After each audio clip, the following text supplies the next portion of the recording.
Hey everyone! Today I have a deeply profound story to share with you. This is the journey of a woman named Nerissa Draycott, a dedicated trauma nurse who went through a life-altering experience that not only reshaped her perspective on life and death, but also revealed mind-blowing insights about the spiritual realm. After a near-fatal accident during a chaotic night shift, Nerissa had an extraordinary encounter that took her to the heart of heaven itself. What she witnessed about the cosmic struggle between good and evil and the surprising revelations about Lucifer's fall will challenge everything you think you know about the nature of light, darkness, and divine love. Prepare to be moved. A few months back, something happened that completely transformed my perspective on the spiritual realm and the concepts of good and evil. I'm Nerissa Draycott, 38, and I work as a trauma nurse in a bustling emergency room in Chicago. I've been happily married to Elias Corwin for several years, and we have a lively 6-year-old daughter named Talia. One particular Friday night during my night shift, chaos erupted when a multi-car pileup occurred on the freeway. We were inundated with injured patients. While I was tending to a critically ill individual, another ambulance rolled in. In my haste to assist the new arrival, I slipped on a pool of blood and fell backward, hitting my head on the corner of a metal supply cart. The pain was intense, and I could see the worry etched on my colleagues' faces as darkness consumed me. Later, I discovered that I had sustained a severe traumatic brain injury, and my brain had swelled significantly, necessitating immediate emergency surgery. During the operation, my heart stopped for nearly 4 minutes, which felt like an eternity. But in those moments, I experienced something utterly beyond my wildest dreams. Initially, there was this overwhelming sense of tranquility. All the noise and chaos from the emergency room faded away, and I felt as if I were soaring through the air. I found myself in a realm of incredible beauty, bathed in light, and something drew me to a radiance that was unlike anything I had encountered before. It was brighter than the sun, yet gentle, emanating a warm embrace. As I absorbed my surroundings, a figure approached me. It was Jesus. I understand that might sound unbelievable, but there was no doubt in my mind that he was indeed who he claimed to be. His presence exuded a love and wisdom that's difficult to articulate. He called me by name and said, "You've arrived earlier than expected, but there's something significant I need to show you before you return." I was struck speechless, but managed to ask, "Aren't you going to stay?" With a kind smile, he answered, "Not yet, Nerissa. Your work on Earth isn't complete, but what I'm about to reveal will help you grasp the true nature of the battle at hand." Before I knew it, our serene surroundings shifted dramatically. I was no longer in that tranquil place of light. Instead, we found ourselves in what could only be described as heaven, though it was unlike anything I could have ever imagined. The colors were surreal, vibrant yet soft, radiating with an intensity that touched my very soul. Each sound was harmonious. A gentle choir of angels seemed to resonate in the air, creating a symphony that echoed throughout this divine landscape. Jesus pointed to a vast expanse that could be likened to an unending field of light, where souls were learning, healing, and growing. I witnessed beings in this realm engaged in discussions that seemed to deepen their understanding of love, compassion, and forgiveness. It was profoundly moving to see how these souls were embracing their journeys, learning from their past lives, and striving for redemption. As I took in the sights, I could feel the weight of earthly worries slipping away. Yet amidst this beauty, I also felt a tug of sorrow. Jesus sensed my disquiet and explained, "What you see here is only one facet of existence. There is a balance in the universe where light and shadow coexist. People often misunderstand this duality, particularly when it comes to concepts of good and evil." He gestured toward a darker area at the edge of the expansive light, shrouded in shadows, which I realized housed spirits wrestling with their choices and the consequences of their actions. He continued, "The real struggle isn't about simple binaries of good versus evil, but rather understanding the journey each soul undertakes. We must learn from our choices, embrace our mistakes, and seek to grow from them. This is a crucial part of our existence." His words resonated with a truth that echoed deep within me, reshaping my understanding of life and death, pain and healing. As my vision began to blur, signaling my return to the physical world. I felt an overwhelming sense of purpose. Jesus took my hands in his, imparting a final message. Remember, Nerissa, the love you hold in your heart has the power to heal. Share your light and it will guide others through their darkness. With those words, I blinked back into reality, the sterile smell of the ER surrounding me, but I felt transformed, as if I had been given a new lens through which to view life. In a realm that sparkled with an indescribable beauty, the atmosphere was filled with melodious voices celebrating the glory around them. The music was like nothing I had encountered in Chicago. It felt as if every note was infused with happiness and love. As we marveled at this extraordinary scene, Jesus drew my attention to one angel who stood out from the rest. This angel radiated an even brighter light and directed the heavenly harmony with an enchanting voice that caught everyone's attention. This, Jesus explained, is Lucifer as he once was. Pay close attention, few have been granted this vision.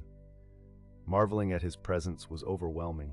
I struggled to put into words how stunning he appeared. His form seemed to be encrusted with gems like emeralds, rubies, and diamonds that refracted light in mesmerizing patterns. His enormous wings shimmered in all the colors of the spectrum, and it wasn't just his looks that captivated. There was an undeniable charisma that drew everyone near. I felt as if the very essence of heaven quivered as his voice filled the space. Jesus shared that Lucifer was the pinnacle of angelic creation, the guardian of God's throne and the leader of celestial worship. He was the embodiment of perfection. Wisdom and beauty radiated from him, Jesus said. It was difficult to comprehend how such a magnificent being could eventually fall from grace. My heart ached as I watched him begin to deteriorate. At first, the signs of his decline were slight. I noticed Lucifer becoming fixated on his reflection in the golden pathways of heaven, staring longingly at himself for what felt like ages.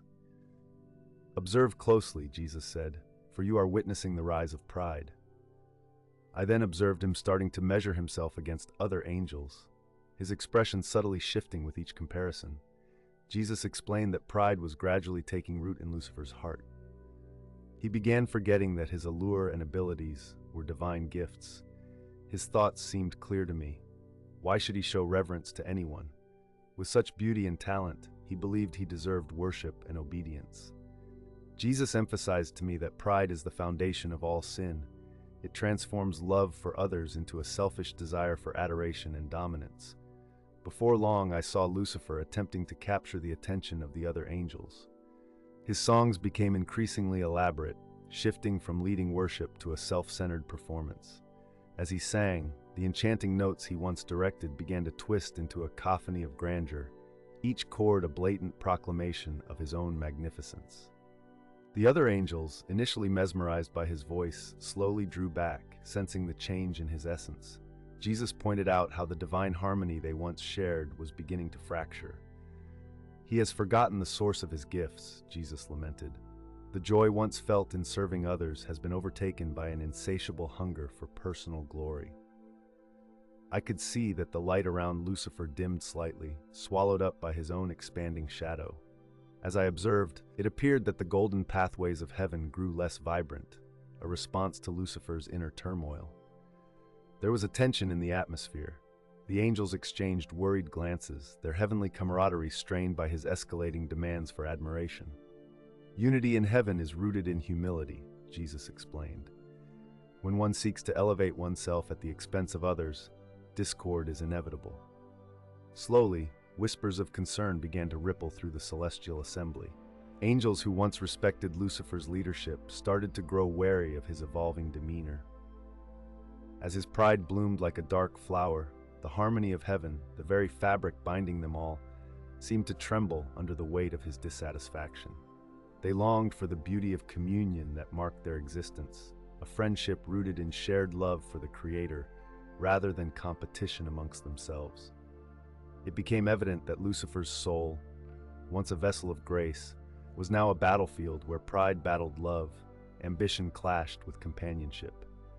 As I continued to watch, I felt a mix of sorrow and apprehension for what lay ahead. Knowing the stakes, I was reminded of the fragility of the heart and how easily the light of purity can be overshadowed by the seductive allure of self-importance. I also noticed him whispering to his fellow angels, planting seeds of doubt, suggesting that God was withholding something from them, that they were worthy of more. Many of them were swayed by his words. It was a surreal scene in the heavenly realm, one that I never expected to witness. There was a moment when I noticed a shift among the angels, swayed by the persuasive words of Lucifer. He was so compelling, questioning why they had to worship God when they were just as powerful and beautiful. "Don't you think we deserve more?" he'd ask, and you could almost feel the confusion seep into their hearts. Some angels resisted, but others were captivated by the idea of equality with God. It was troubling to see how effectively Lucifer turned their minds against the divine. Jesus had once explained to me that free will can act as a double-edged sword. It could foster love, yet it could also fuel rejection and rebellion. Lucifer posed questions that appeared innocent at first, but were laced with doubt. Queries like, "Have you ever considered why God keeps the tree of knowledge only for himself? Shouldn't we share in that wisdom?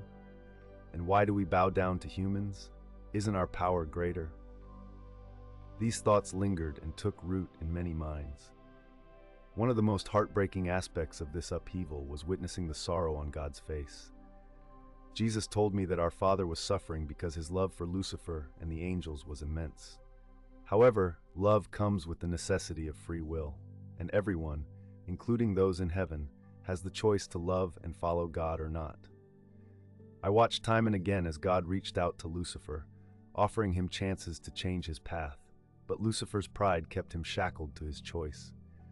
As I observed, Lucifer gathered a significant number of followers. About a third of the angels became swayed by his rhetoric. With conviction, he boldly declared, "I will ascend above the tops of the clouds. I will make myself like the Most High." The moment those words left his lips, everything shifted. The brilliant light that once radiated from him began to dim, and darkness started to envelop him. That's when everything escalated. A bright flash signaled the arrival of Michael, another archangel. He came with a faithful band of angels at his side, and suddenly the reality changed. There was war in heaven. This wasn't a typical battle. There were no swords or shields. Instead, the war erupted in waves of light and shadow, with brilliant sparks of divine energy colliding against the darkened essence that Lucifer had summoned. Angels began to choose sides, their radiant forms flaring with the intensity of their convictions. Even those who had once been loyal to God felt the pull of rebellion as Lucifer's offers of autonomy and prominence echoed in their minds.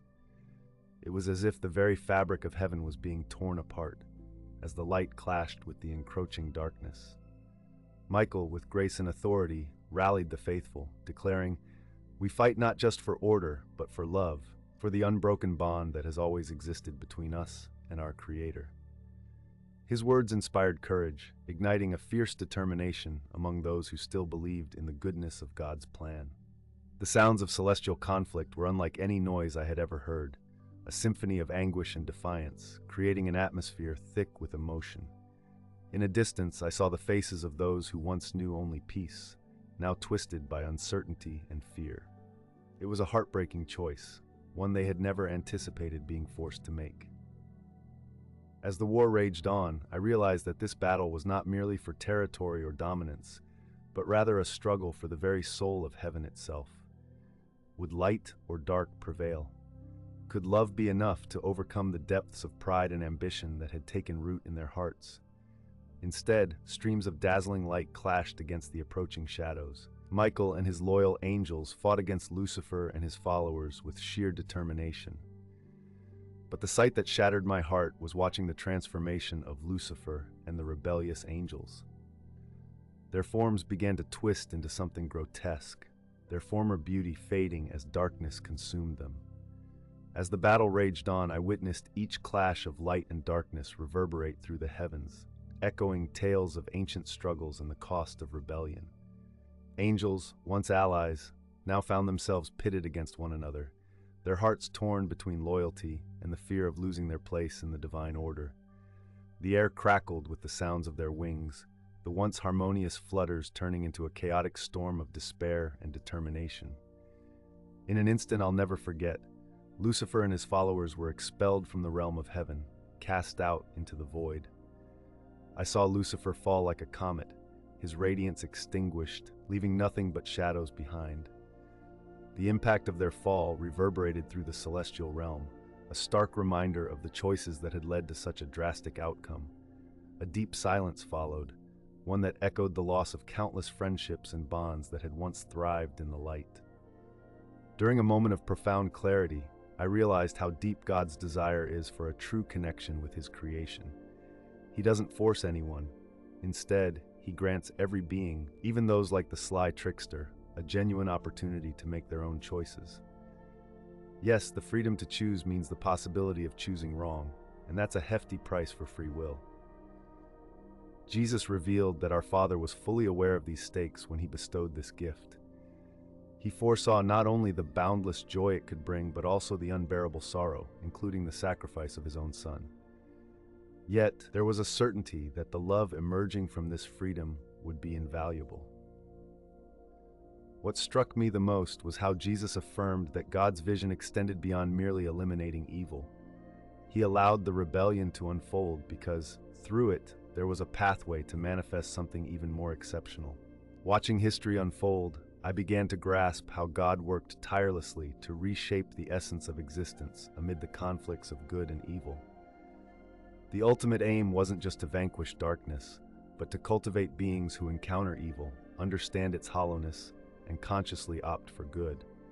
Through this struggle, we humans have a remarkable opportunity to evolve into something that even angels find beyond their understanding. I see our earthly lives now as a refining fire, a space where every choice and challenge contributes to our growth in love. It's almost as if each moment is a stepping stone toward becoming more Christ-like. I began to appreciate why God doesn't simply wipe out evil. His perspective stretches over the long haul. His purpose transcends mere destruction. It's about shaping beings who, after facing malevolence and seeing its futility, will choose to embrace love instead. In reflecting on this divine strategy, I felt a sense of profound responsibility woven into the fabric of my existence. Each choice I made in my daily life mirrored those celestial struggles, a reminder that the battle between light and dark persists not only in the heavens but also within my own heart. It became clear that every act of kindness or moment of compassion was a powerful counter to the shadows that sought to engulf the world. Perhaps this was the greater calling of humanity, to be light-bearers in the midst of darkness, to illuminate the path for those lost in despair. As the lessons of the great conflict settled within me, I began to recognize the resilience it instilled not only in myself but in the very essence of the human spirit. The potential for redemption and growth is woven into our struggles and sufferings, shining through as we confront our own challenges. In this way, we participate in the ongoing narrative of creation, contributing our unique threads to the tapestry of existence where every choice matters, and love remains the eternal victory. One of the most challenging aspects of this revelation was wrestling with the concept of eternal punishment, or hell. Jesus helped clarify that hell isn't necessarily a location where God banishes people. It's more of a state of being that arises from rejecting love in favor of self-centeredness. I was shown how Lucifer's choice to turn away from God plunged him into a form of self-imposed exile. The darkness that enveloped him wasn't inflicted by the ultimate source of light and love. Jesus articulated that what people refer to as hell is essentially the irreversible state of those, like Lucifer, who opt for self-love over true love. Ultimately, it's not a retribution from God, it's the organic outcome of their own decisions. When I inquired about the possibility of salvation for Lucifer or the fallen angels, Jesus offered a nuanced response. He indicated that the invitation to salvation is always available because God's love is limitless. However, angels, unlike humans, face a crucial distinction. Once they make their choice, it becomes final.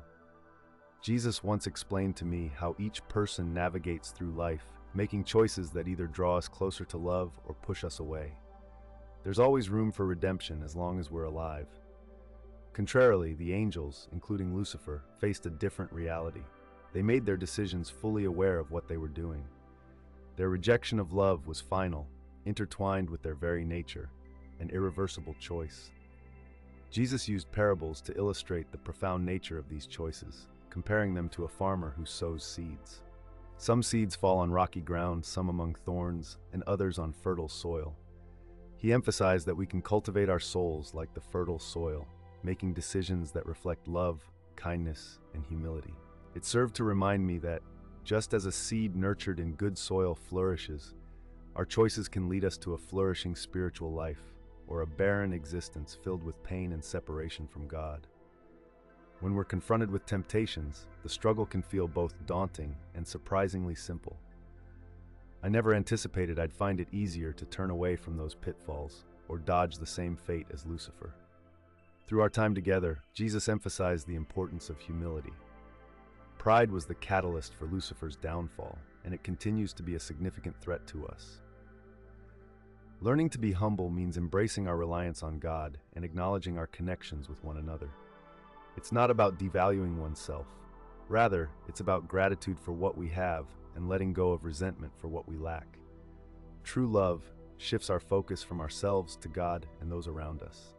Jesus gently reminded me that every act of love, no matter how small, has the power to ripple outwards, creating a chain reaction of positivity that can even touch those who feel lost in their own darkness. During our moments together, Jesus revealed how even small instances of kindness could deepen our bond with God and diminish darkness's grip on our lives. He told me stories of those who, through acts of compassion, transformed not only their own lives but the lives of others, showcasing the profound impact of love in action. Eventually, he let me know it was time to go back. He urged me to remember everything I had witnessed and share those lessons, particularly about the dangers of pride. With a gentle touch on my forehead, I felt an overwhelming surge of love and tranquility, and in an instant I was back, gasping for breath amidst the chaos of the surgical team bustling around me. My understanding of faith has transformed dramatically. I considered myself a Christian before, but now it feels grounded in a deeper reality. Each choice and every thought contributes to a greater spiritual landscape. I've become more mindful of my pride, particularly in moments when I think I'm superior to others or entitled to preferential treatment. Reflecting on Lucifer's fall serves as a reminder of how pride can taint even the most dazzling of beings. This transformation has also led me to explore the lives of saints and their struggles, which add further depth to my understanding. Each story of their perseverance against pride resonates with my experiences. Take St. Augustine, for instance. His early life was steeped in pride and sin, but through humility and a search for truth, he became a pillar of the Church. His writings remind me that the journey to overcome pride is both personal and collective, an ongoing effort that spans generations. Beyond that, I strive to cultivate the connections of love that I experienced. I reach out, pray for those in need, and perform small acts of kindness, aiming to weave those lights of hope into the world around me. Whether it's volunteering at local shelters or offering a listening ear to a friend in distress, I see these efforts as tiny candles lighting up the darkness. And speaking of darkness, witnessing Lucifer's downfall has illuminated the ways Satan operates. He often uses subtle lies, presenting himself not as the obvious villain, but sometimes even disguised as seemingly good or reasonable. I've come to grasp just how cunning and calculating he can be. Over time, a slow descent began as pride crept in, eroding confidence and happiness. What started as pure beauty transformed painfully into darkness. The story of this change isn't just about one being, it's universal. Jesus shared this with me, revealing the image of the great dragon, that ancient figure we often fear, Satan. He explained how the liar of the world fell from grace, emphasizing it was not a preordained fate, but a choice made out of rejection of love. He told me it's crucial to grasp the real nature of evil. Satan, once a figure of light, favored pride over love, and this shift defined his fall. Free will plays a vital role. Anyone, no matter how seemingly perfect, can veer off course when tempted. This understanding makes faith, humility, and love foundational in our lives. Each decision rooted in those qualities strengthens my spiritual journey, serving as a bulwark against the tides of temptation that can lead back to pride. As we continued, Jesus wanted me to witness the repercussions of pride. He emphasized that pride breeds sin, and can tarnish the most exquisite creations. It was at that point he guided me to a view reminiscent of heaven itself, where I gazed down at the earth. What struck me was the intricate web of light connecting individuals to each other and to the divine. I realized that every act of pride severed a thread in that web, while acts of love and humility reinforced it. This vision motivated me to actively choose love, understanding that it does not just serve my soul, but enriches the fabric of existence itself. Each small act of kindness I extend sends ripples of light, forging bonds that distance pride and draw us closer to unity with the divine and each other. Then, with a somber tone, Jesus revealed how the fall of Lucifer darkened the world. A shadow spread, wrapping around humanity, with dark tendrils reaching out to ensnare. He labeled these as the works of the enemy: temptation, fear, and doubt, acting as barriers between humanity and God. But there was hope. I saw those same lines of light, representing love, thriving amidst the darkness. Every moment of kindness, every prayer, every gathering in worship added strength to these vital connections. It reminded me of a wave of darkness that followed the expulsion of Lucifer and his allies, bringing with it a rebellion that seeped into our reality. I realized that this darkness didn't just appear. It sought to entwine itself with humanity in subtle whispers of insecurity and seduction. Yet I also learned that our choices could either empower or dissipate those forces. Jesus conveyed that spiritual warfare isn't about epic battles beyond our comprehension. Rather, it's highlighted in our daily decisions, those tiny acts that align us with love or slide us towards selfishness. And here's the thing, resisting those dark impulses may be more straightforward than we anticipate. Humility and love are our strongest defenses. Pride led to Lucifer's demise, and it remains a tool used against us. Choosing the path of humility can illuminate our way forward. In understanding our reliance on God and the bonds we share with others, we unlock a shield against many of Satan's schemes. Choosing to spread love and engage in good deeds not only deepens our ties to God, but also strengthens our relationships with one another. I witnessed firsthand how these loving gestures formed beams of light that the shadows simply couldn't penetrate. Prayer plays an essential role, too. It's not merely about making requests.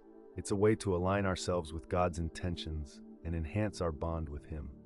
The loyalty of the angels who remained steadfast was awe-inspiring. What resonated with me the most was their unwavering devotion to God. While Lucifer and his followers grew increasingly self-centered, those faithful angels kept their eyes on their true calling and the source of all radiance. Jesus pointed out that these angels exemplified humility. They recognized that their abilities were blessings from God, not accolades to flaunt. When Lucifer dangled temptations of greater power or wisdom, their response was one of thankfulness for what they possessed already. Their dependence on God shone brightly, contrasting sharply with the self-absorption of those who chose to follow Lucifer. I began to understand the depth of that choice, how the true treasure lay not in power, but in the nurturing of relationships and the building of community. These faithful angels became conduits of divine grace, guiding anguished souls back toward the light. Each time they intervened in the human realm, their actions echoed a profound commitment to love and service, offering glimpses of hope even amidst despair.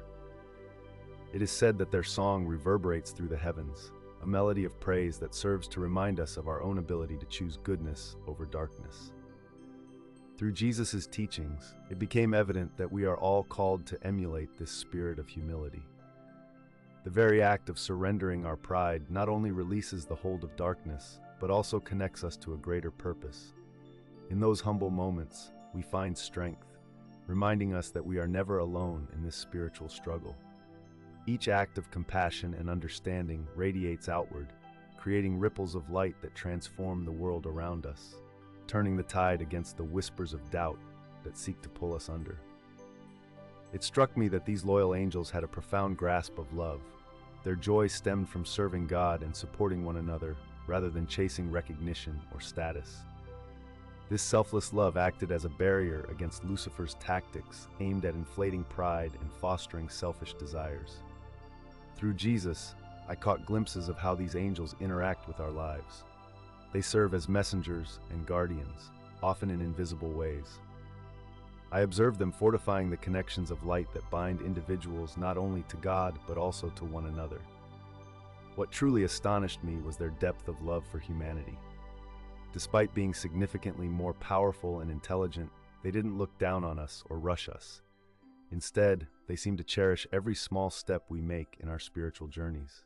Jesus also explained how these faithful beings recognize the significance of free will and respect each person's unique path. They offer guidance, but never impose control. It was heartbreaking to see how Lucifer's rebellion caused ripples of destruction across creation, introducing decay where there was once vitality. The entire fabric of existence shifted with the arrival of sin, explaining the natural disasters and the suffering among animals. Yet amid this turmoil, I found a glimmer of hope. Jesus revealed that all creation longs for redemption.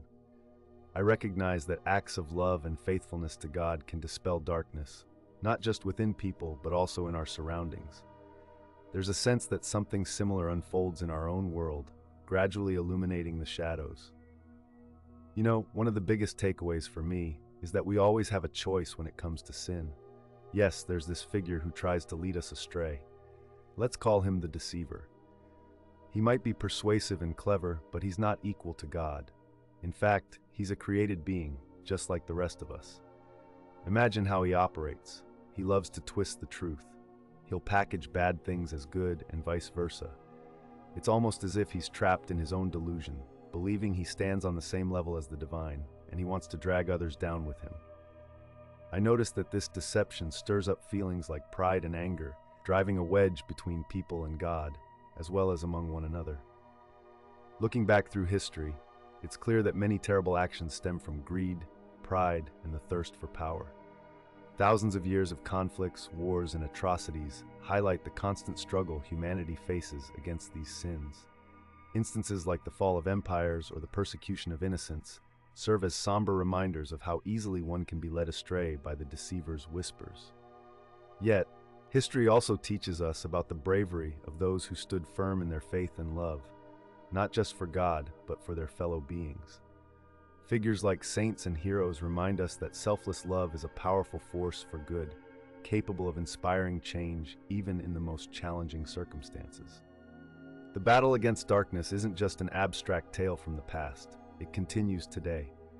Each small act of kindness, every show of compassion, creates ripples in the world, according to the principles those angels exemplify.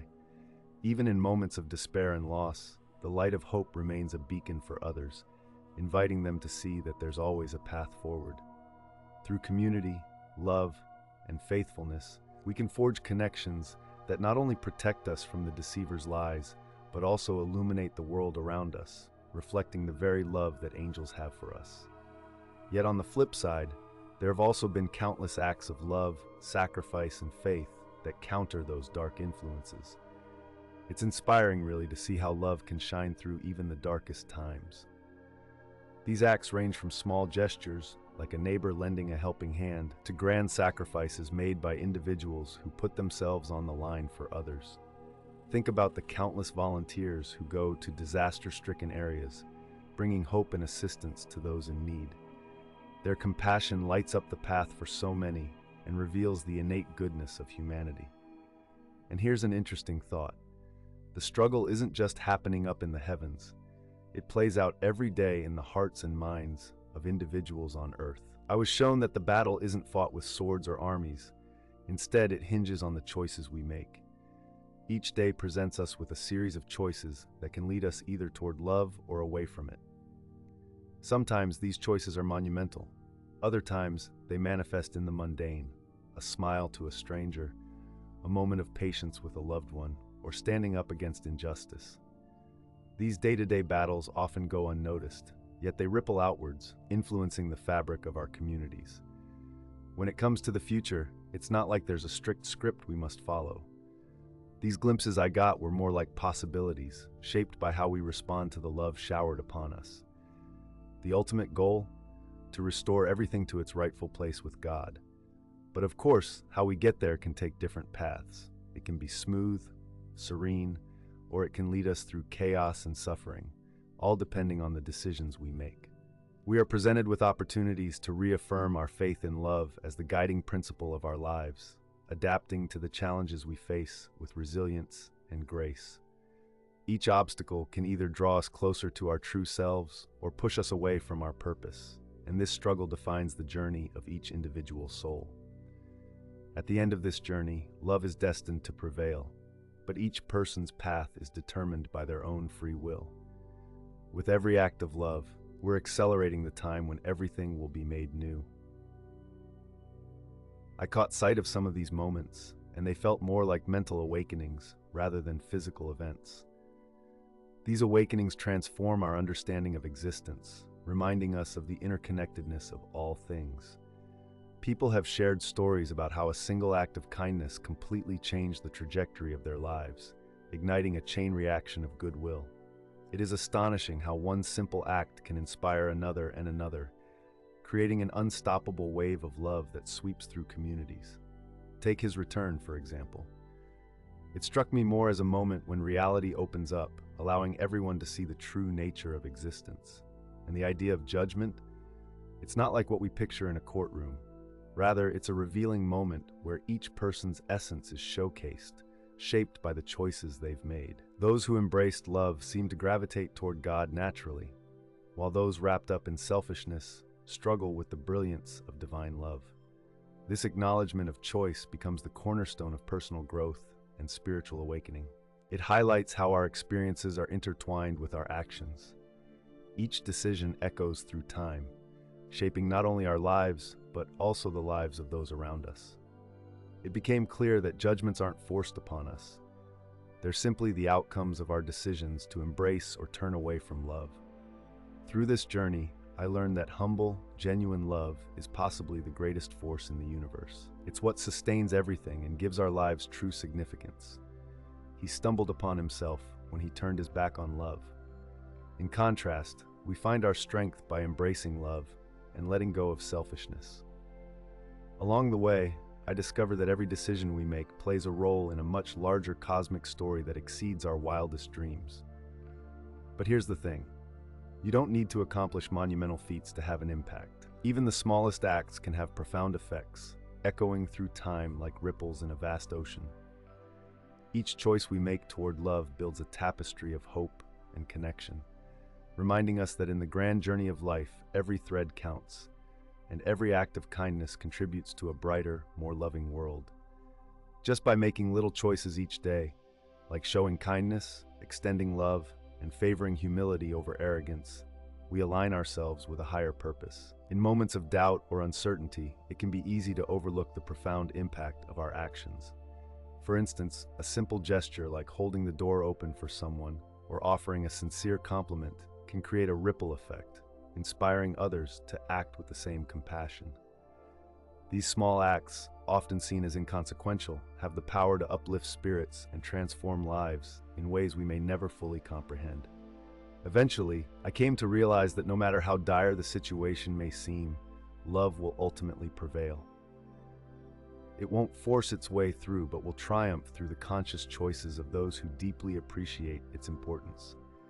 It is through these choices that a sense of community is fostered, where understanding and empathy flourish. Imagine a neighborhood where individuals take the time to check in on one another, share resources, and celebrate each other's successes. This interconnectedness reinforces the idea that we are not alone on our journeys. Each of us has the opportunity to contribute to that success, stitching together rays of light into the rich fabric of existence. Our collective efforts, however small, weave a narrative of hope and resilience. When we embrace this idea, we can draw strength from each other, creating a powerful network of support that bolsters our individual and collective endeavors. In this ever-changing world, it is vital to recognize the significance of our choices and the potential they hold. Embracing the spirit of kindness not only enhances our lives, but also sets a precedent for future generations. By nurturing an environment where love takes center stage, we invite others to join us in this transformative journey. Let us be the architects of a more compassionate world, where every act of kindness serves as a reminder of the beauty that lies in our shared humanity.